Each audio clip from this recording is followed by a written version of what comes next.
Welcome दोस्तों, आप सभी का फिर से एक बार मैं स्वागत करता हूं टीम परीक्षा में। जैसे कि आप सभी को बताया कि यूपी में एलटी ग्रेड की जो लगभग 7,466 पदों के ऊपर भर्ती निकल कर आई, उसके आवेदन जो है आज से शुरू होने वाले हैं। पर आप सभी को बताना चाहूंगा कि आवेदन करते समय कौन कौन सी सावधानियां आपको बरतनी है और किन बातों को ध्यान में रखना है, ताकि आने वाले समय में अगर आपका सिलेक्शन हो जाता है और एग्जामिनेशन आप पास हो जाते हो, तो आने वाले समय अगर डॉक्यूमेंट वेरिफिकेशन और बाकी चीजें होती है तो उसमें कोई भी तकलीफ या कोई भी ऐसा रिजेक्शन ना आए जिसकी वजह से आप आया हुआ मौका छोड़ दो। चलिए चलते ही आज के न्यूज़पेपर में क्या छपकर आया है और उसके साथ जो इंपॉर्टेंट सावधानियां हैं वो भी मैं आपको बताने वाला हूं। सीधा सीधा यहाँ पर लिखा गया है कि एलटी ग्रेड के लगभग 7,466 पदों के ऊपर जो है भर्ती के लिए आवेदन आज से शुरू होने वाला है। जैसे कि हमें पहले भी पता था 28 जुलाई 2025 से आवेदन शुरू होने वाला है, आप सभी को पता है। और उसी तरह यहाँ पे ये भी लिखा गया है कि इन सभी भर्तियों में इस आने वाली इस जो भर्ती है, यहाँ पे देखो क्या क्या है। राजकीय माध्यमिक विद्यालय में एलटी ग्रेड की भर्ती के लिए सोमवार से माने कि आज से ही आवेदन जो है ऑनलाइन शुरू हो जाएंगे। आपको आवेदन देने के लिए उत्तर प्रदेश लोक सेवा आयोग की जो ऑफिशियल वेबसाइट है उसके ऊपर जाना है। और लगभग 7 साल बाद होने वाली इस भर्ती के लिए भाई साहब सभी लोग जो है, सभी अभ्यर्थी जो है बहुत ही ज्यादा उत्सुक है, बहुत ही ज्यादा उनके अंदर उत्साह देखने को मिलने वाला है। लास्ट टाइम मैंने आपको बताया भी था कि जो ओटीआर जनरेशन किया जा पर डे लगभग जो है लगभग 50,000 अभ्यर्थी जो है ओटीआर जनरेट कर रहे थे। और ओटीआर भी क्या है वो भी मैंने आपको बताया था, फिर से उसे एक बार रिपीट कर दूंगा, कोई दिक्कत नहीं है। तो यहाँ पे कुछ इंपॉर्टेंट बातें लिखी गई वो आपके साथ में साझा करना चाहूंगा कि इस बार कंप्यूटर विषय के लिए भर्ती में बीएड की अनिवार्यता से छूट दी गई है। माने कि अगर आप कंप्यूटर शिक्षक के लिए भरना चाहते हो तो ऑब्वियस उसमें आपको बीएड ये अनिवार्य नहीं दिया गया है। और उसी तरह से बीएफए करने वाले जो अभ्यर्थी उनके लिए भी बीएड अनिवार्य नहीं किया गया है।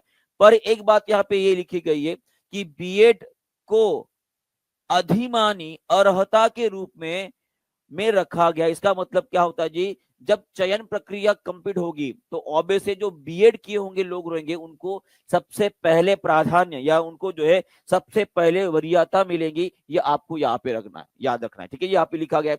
और उसी तरह से ये 7,466 पदों में से 7,466 पदों में से लगभग 4,860 पद जो है ये महिलाओं के लिए और लगभग पुरुष वर्ग में, और उसी तरह से महिला के वर्ग में जो है लगभग 2,525 पद जो है वो रखे गए हैं। और दिव्यांगजन और सशक्तिकरण विभाग के तहत जो लगभग 81 और कुल मिलाकर ऐसे जो 7,466 पद आपको देखने को मिलेंगे।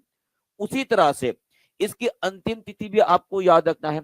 लगभग 28 जुलाई 2025 से शुरू हुई ये आवेदन की प्रक्रिया जो लगभग 28 अगस्त 2025 तक आपको शुरू रहने वाली है।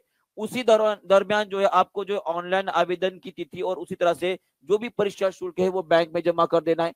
और उसी तरह से ये अंतिम तिथि भी रहेगी कि यहाँ पे आपको उसमें कुछ संशोधन अगर करना है तो उसके लिए 4 सितंबर ये जो आपकी अंतिम तिथि मानी जाएगी।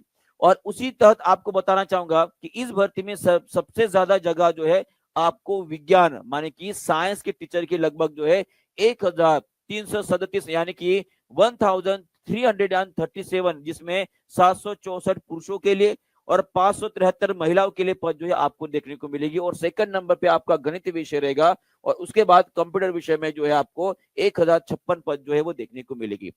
इसमें एक और बात जो मैंने आपको बोली थी कि कौन सी बातों के ऊपर आपको ध्यान रखना है, तो लास्ट टाइम जो नोटिफिकेशन आया था, एक शॉर्ट नोटिस आया था, वहां पे कुछ बातें लिखी गई है, ये आपको ध्यान में रखना है। देखिए तो यहाँ पे शैक्षणिक अर्हता तो मैंने बता दिया कि इसके लिए क्या लगने वाला है।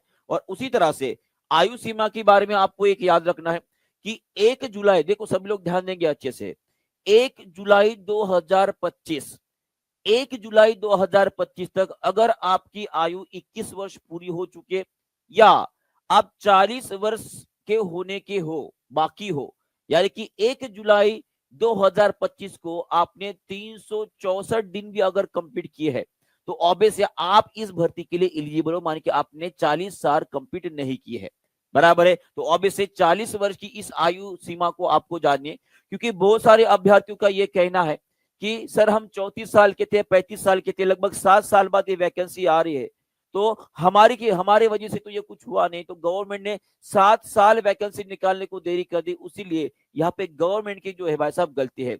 क्या हमें मौका नहीं मिलना चाहिए? और उसी तरह जो है कुछ अभ्यर्थी जो है अभी आंदोलन भी करने वाले हैं और हो भी रहा है थोड़ी बहुत जो मात्रा में। तो आप सभी लोग इसके ऊपर अवेयर रहने वाले हो और उसी तरह से उनकी ये भी मांग है कि जो कोविड का समय और बाकी चीजें हुई है उसकी वजह से जो है आयु सीमा में थोड़ी सी जो उनको छूट जो है वो देने को वो बात कर रहे हैं। अभी देखते हैं कि गवर्नमेंट इसके ऊपर क्या फैसला करता है। और उसी तरह से आपको ये भी बात ध्यान में रखनी है कि आवेदन प्रक्रिया 28/7 से शुरू होकर 28/8 तक रहने वाली है। इसी दौरान जो आपको सब कुछ करना है और आवेदन प्रक्रिया सब कुछ शुल्क वगैरह भरने के बाद अगर उसमें आपको कोई भी चेंजेस अगर करने तो वो आपको 4 सितंबर 2025 की आधी रात तक इसे कर सकते हो। और सबसे महत्वपूर्ण बात यह है कि अगर आवेदन आपको करना है तो उसके पहले आपको सबसे पहले जो है ओटीआर जनरेट करना पड़ेगा। और ओटीआर जनरेट करने के लिए जो भाई साहब इसके ऑफिशियल वेबसाइट के ऊपर जाने के बाद जो है वहां पे आपको रजिस्ट्रेशन करना है। वहां पे आपका डेट ऑफ बर्थ, डॉक्यूमेंट्स और बाकी जो भी चीजें होती है आधार कार्ड वगैरह वो अपलोड करने के बाद आपका ओटीआर जनरेट होगा। वहां पे आपकी एलिजिबिलिटी चेक की जाएगी कि क्या सच में आप एलटी ग्रेड की एग्जामिनेशन के लिए वैलिड हो या नहीं, उसके बाद ही आप इस फॉर्म को फिल कर सकते हो। तो जिन लोगों ने भी ओटीआर जनरेट नहीं किया अभी तक वो जल्दी से जल्दी ओटीआर नंबर प्राप्त कर जो है अपनी इस रजिस्ट्रेशन की प्रक्रिया को पूरी कर इसकी तैयारी में जुट जाएंगे।